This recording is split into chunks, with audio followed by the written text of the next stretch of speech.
everyone, I'm Dr. Neda. I'm a single mom of 2 teenage sons whom I love and, like every parent, want the very best for. I consider myself a very strong woman capable of doing many different things. I grew up in Middle East where I witnessed firsthand women fighting for their rights on a daily basis. So you can imagine how thrilled I am with the rise of the divine feminine in human consciousness. Although it's a paradigm that's slow to change and is encountering a lot of resistance, I see glimmers of light everywhere, including at my boys' all-military school, where they've appointed the first female president in the 110 years of the school's history. What concerns me is that pendulums tend to swing from one polarity to another, and I'm concerned that masculine energy will not be respected and honored, and it will lead to more separation between men and women. In a perfect world, we will find a balance between divine masculine and feminine polarities. In doing so, we can unravel the division that impacts us all. This is the reason why I'm inspired to do these interviews, to shine a light on a positive balance. So what is a divine masculine? What does it entail and what does it bring forth? Men in their positive polarities, they're calm, they're centered, they're supportive, they're secure, rational, and very reasonable. They are clear-minded and action-oriented. They're powerful and decisive, and they guide with courage and self-discipline. They're reflective thinkers who passionately guide and help others. These extraordinary men are the ones who lead from their hearts and not with their emotional egos. The wonderful men that I'm privileged to interview are the reflective of the positive polarity of divine masculine. These are quality men who are strong, respectable, honorable, and really deserve to be celebrated. Please go ahead and hit that like button, comment, ask questions, share, and subscribe. You're a very valuable part of this movement, and your opinion really matters. Thank you very much. Light, love, and blessings to you all.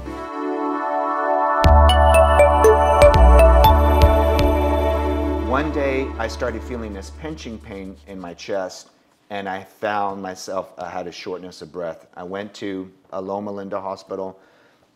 They did all the tests, and they said, "You're saying you feel a pinching, like pinching right here?" They did the ultrasound, they did the EKG, they did a bunch of stuff.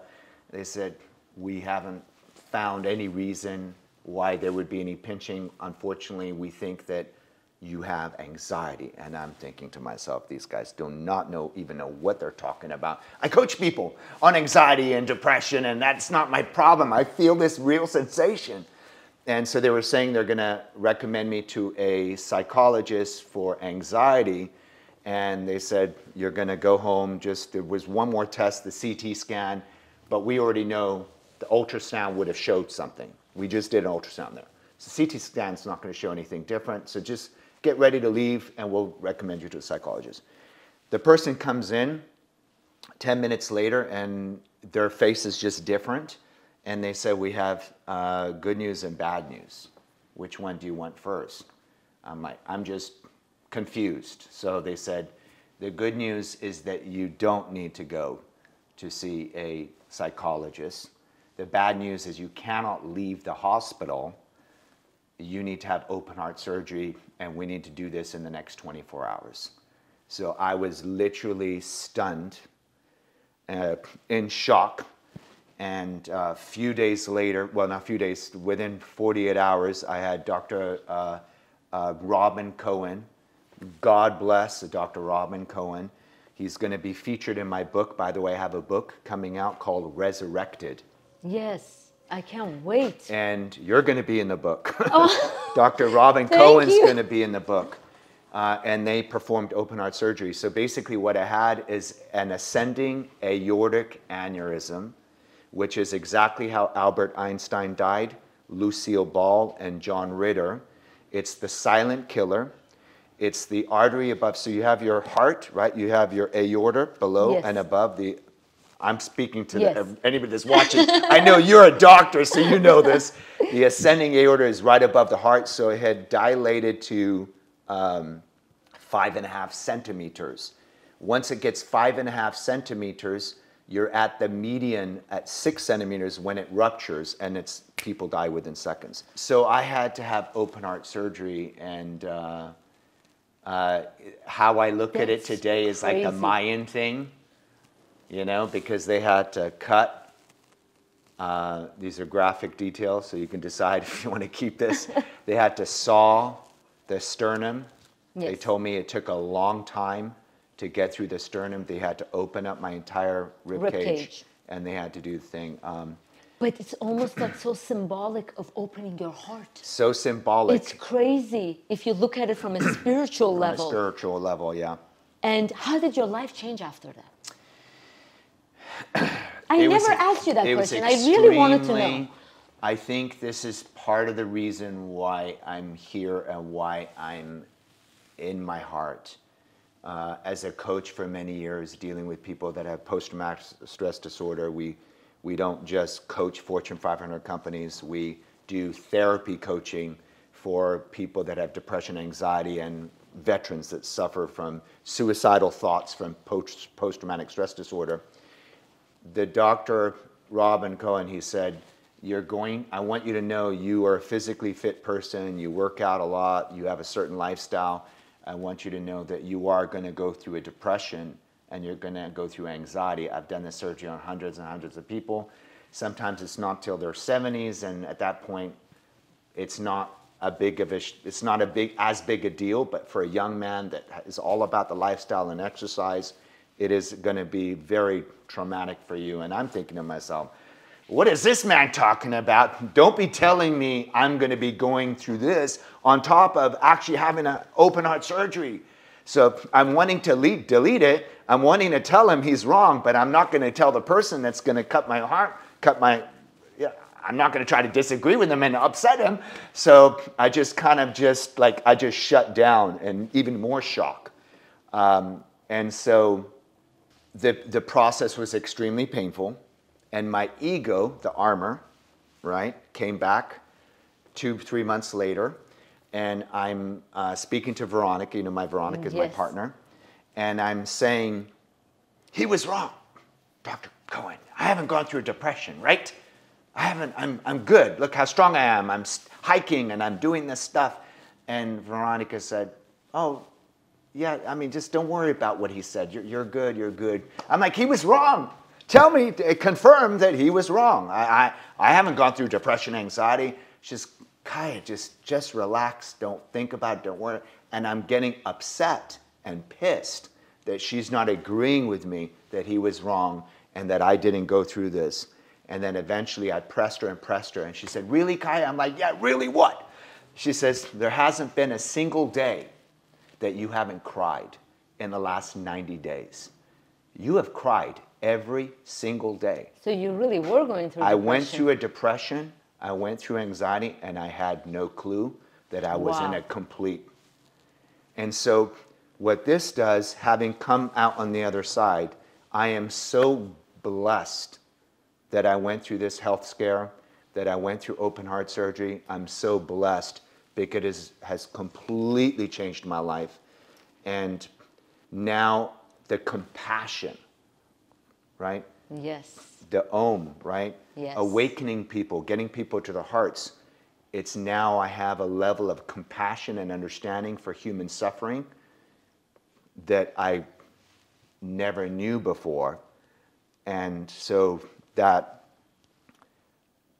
now I just want to help people. Having come on the other side, I went into the underworld. I went and met the, whatever you call it, the dragons. I slayed the dragons. I had to deal with my own frailty. I had to realize that as much value as I've placed on how I look or how strong I am, I'm even not a body. As bad as my mindset was, I'm not even a mind. I'm a light. I'm a spirit. I'm a spirit first, living a human experience. My physical body be going through things, but that's not who I am. I'm something more. I'm something different. And finding that light, that hope, that higher self, bringing that into my life, and now my life is completely transformed, and people say, you look 10 years younger, and I hardly drink alcohol. I make decisions physical, diet, nutrition, meditation. I do all of the practices. I do all the, we call them habits, or we call them rituals. I do everything to position myself on a daily basis to be tapping into my highest self, the universe self, and to be that expression of love and light, and to have so much. Oprah Winfrey talked about it. She says some people were big fans of hers in the early days, and then she became a billionaire, and they said, oh, you're so full of yourself, Oprah Winfrey. You think you're better than everybody. I don't like you anymore. She says, so full of myself. Wow, what a compliment. I want to be so full of myself, like I am a battery. I don't want to be this depleted battery. I want to be so full of myself like a battery that I'm overflowing with energy, that I have even more to give to even more people. And so this new lifestyle of filling myself, taking care of myself, self-care, and teaching people how to do that. A guy just came up to me. We're doing an event called Best You Expo at the LA Convention Center. There will be about 9,000 people there. A guy came up to me and said, my wife, who's not here at the moment, wished I looked like you. And I'm like, oh, okay. So it's random. You get a man come up to you say that. And then we started taking pictures together. And next thing you know, I'm actually guiding him through a health and fitness breakthrough so that he can lose 54 pounds and that he can be the best version of himself. So I wanted to actually ask you if, you know, a lot of us, all of us, we go through some dramatic things in our life to change. How would you, for men, and then I'm going to ask for women, of course, but for young men or any other men, I mean, you had an open heart surgery to change, but how could you, like, what is an advice that you can give to men out there who want to make the change, like little steps? Of course, they can call you, get coached by you. That's the best thing they could do. But what are the little steps that young men, people who are looking up to you, or even older men like this guy who came up to you, what would you suggest? Where can they start so that they can make a difference and they can feel better about themselves? I think when men, women, mainly I'm going to concentrate on men, that when they feel insecure, that's when they tap into their negative masculine polarity. That's when they become a little aggressive. They have to prove themselves. But a man who's centered and calm and they have self-discipline, they're always like, you can rely on them. You can spot them from miles away. Like, what is the advice for men? I believe the 100% the most powerful and most simple advice, and we hear it, and you've heard it a million times, is the meditation. And if a person is spiritual, we can call it prayer. If they're not spiritual, it could be just connecting to my higher self. It's every single day stepping out of me as the identity of having this human experience and reacting to everything and identifying to the house I live in, the car I drive, all these things, these are material things that we identify with that really don't feed the soul, has us disconnected from who we really are. And so if there would just be one thing, I would say the Course in Miracles basically says it's a course in miracles, not the. There is no, it doesn't claim to be the curriculum for everybody.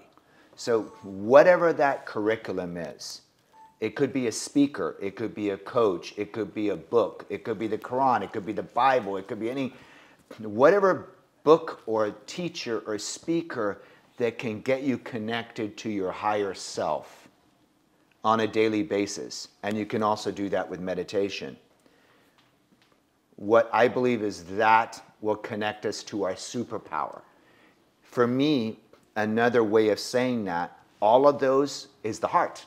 Yes. Connecting to your heart. So I say to myself every single day, I have a mind, I have a body, but I'm not my mind. I'm not my body, then what am I? I'm a light.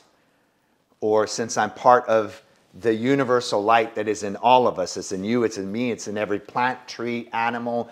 One could even say in a crazy way, it's in the cement, it's in the rock. Yes. Anything that is created was created by a creator, fulfills a higher purpose in this universe, that which it's serving right now. Yes. So I start to see that. And I start to step out of the ego. The ego always wants something, always needs something, is never at peace. We call the ego, another word some people don't know, like, okay, ego, like how do I define the ego? Ego is defined as fear. So if you want to know what the ego is, think about what you fear, that's all the ego. The ego sees each person as separate, isolated.